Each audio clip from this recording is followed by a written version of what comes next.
गई तो फिर वापस नहीं आई, फिर ऐसे इधर चली गई तो हमने नेट से सुना तो इंडिया पहुंच गई है।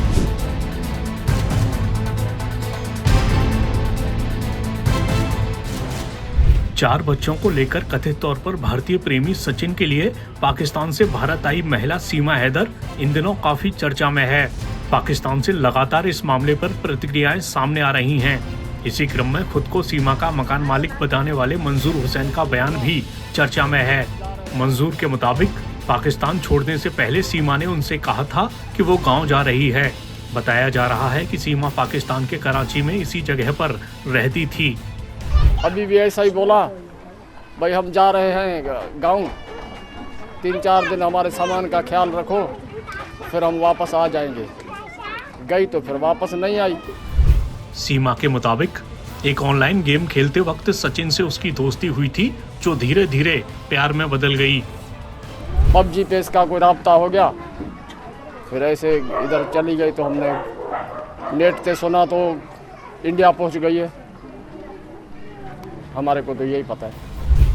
पिछले दिनों सीमा को नेपाल के जरिए बच्चों के साथ अवैध रूप से भारत में घुसने को लेकर गिरफ्तार किया गया था, जबकि सचिन को अवैध शरणार्थी को पनाह देने के आरोप में गिरफ्तार किया गया था। इन दोनों को हाल ही में एक अदालत ने जमानत दी थी। हालांकि बताया जा रहा है कि सीमा अभी भी जांच के दायरे में है। सीमा पाकिस्तान से नेपाल के रास्ते भारत होते हुए ग्रेटर नोएडा कैसे पहुंच गई? मैं पाकिस्तान से जहाज से आई थी। फ्लाइट थी मेरी, फ्लाइट दुबई की, कनेक्टेड फ्लाइट थी, दुबई से काठमांडू। तो वहीं से फिर वेन पकड़ी पोखरा से मैंने बस करके दिल्ली की कराई। 15,000 में हमारी 3 सीट बुक हुई, नेपाली 15,000, वहाँ से दिल्ली की मैंने बुक करी। तो दिल्ली से रास्ते में उन्होंने मुझे उतार दिया। वहाँ जब बॉर्डर पे थी आप तो क्या क्या पूछा गया, क्या क्या जानने की कोशिश की, या जो वहाँ पे मिलिट्री थी, जो सिक्योरिटी फोर्सेस थी, वो क्या जानने की कोशिश की आपसे? पूछा आपसे, कोई बातचीत हुई? एक ही आया था, ज्यादा नहीं आया। मतलब नेपालियों ने तो मुझसे पूछा ही नहीं, मुझसे बात ही ना करी। जब नेपाल बॉर्डर क्रॉस कर रहे थे ना, तो उन्होंने मुझसे बात भी ना करी। मतलब ऐसा, जब बॉर्डर आने से पहले जो बस का कंडक्टर था उसने हमारे नाम लिख दिए थे कि सीमा, मेरे बच्चों का। आपने अपने बच्चों के नाम क्या बताए थे? जो हिंदू धर्म है, प्रेम का, राज, परी और मुन्नी। मैंने अपना सीमा और इनका सचिन पति का बताया था। तो क्या पूछा था वहाँ, क्या जानने की कोशिश की थी? जब नेपालियों ने तो कुछ पूछा ही नहीं मुझसे, कोई भी सवाल नहीं करा। कि अपनी नेपालियों से पूछ रहे थे कि ये इंडिया की या इंडिया जा रही है। तो इंडिया का एक ही पुलिस ऑफिसर आया था, ओनली एक ही आया था। तो सब अच्छा, बहुत अच्छा था वो। उसने बस मुझसे एड्रेस पूछा, पति का नाम पूछा और मेरे बच्चों से प्यार करा था। बीमार थे ना मेरे बच्चे, सारे से गोदी में पड़े हुए थे।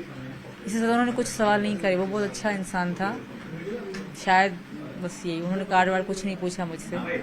हाँ, बस ऐसा पूछ रहे थे कि तुम्हारे पति क्या करते हैं या कहाँ जा रही हो? नोएडा जा रही हूँ, रब्बुपुरा में। तो इनका नाम बताया मैंने, कहा ये मेरे पति हैं, मैं वहीं जा रही हूँ। मैं ठकरायन हूँ, वो ठाकुर है।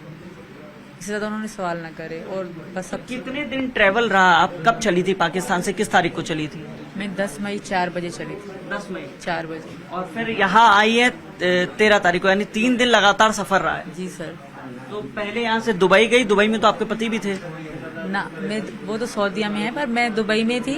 दुबई में मेरा फ्लाइट। इस दौरान 3 दिनों में कोई बातचीत हुई पति से? ना, इन दिनों में नहीं हुई। मैं उधर एयरपोर्ट के अंदर ही थी। एयरपोर्ट से बाहर हम गए ना, कनेक्टेड फ्लाइट थी ना, एयरपोर्ट से बाहर आउट नहीं जाने देते। तो वहीं से दूसरे जहाज में बिठा दिया। फिर काठमांडू 11 की सुबह में पहुंच गई काठमांडू। ठीक है। फिर काठमांडू के बाद वेन पकड़ी, मैं गई सीधा पोखरा, क्योंकि किसी ने मुझे कहा कि पोखरा से आपको दिल्ली की बस मिल जाएगी आराम से। अच्छा। किसी ने वहीं नेपाल में ही पता पड़ी ना। नेपाल लोग सब हिंदी कर लेते हैं, हिंदी बोल लेते हैं। ठीक है। तो मैं वहाँ से पोखरा गई। पोखरा में रात को रुकी, शाम में पहुंची। सुबह को बैठे जैसे मैं उतरी तो शाम में हम पहुंचे और शाम को मैं सो गई। सुबह बच्चों का आराम करा, एक होटल रूम लिया। फिर सुबह को सवेरे हम निकले और दूसरे सुबह पहुंचे हम। देखिए, अब लगातार एक सवाल और पूछा जा रहा है कि सीमा यहाँ पहुंच गई है, इलीगल वे से पहुंची है, अब यहाँ क्या चाहती हैं? मैं यहाँ रहना चाहती हूँ, सचिन से शादी करके यहाँ की नागरिकता बनना चाहती हूँ, क्योंकि मैं वापस नहीं जाऊँगी। मैं इनके बगैर रह नहीं सकती, पहली बात। दूसरी बात, अगर गई भी ना तो पाकिस्तान में मुझे वहाँ मार देंगे मेरे घर वाले, क्योंकि हमारे यहाँ ऐसे ही सिस्टम चलता है। जब मुसलमान से अगर कर लेना लव मैरिज और पकड़ा जाए तो उनको मार देते हैं। ये तो हिंदू है और इंडिया का है, तो सब थू तभी करते होंगे मुझ पर। कोई भी खुश ना होता होगा, सब गाली देते होंगे मुझे मुसलमान।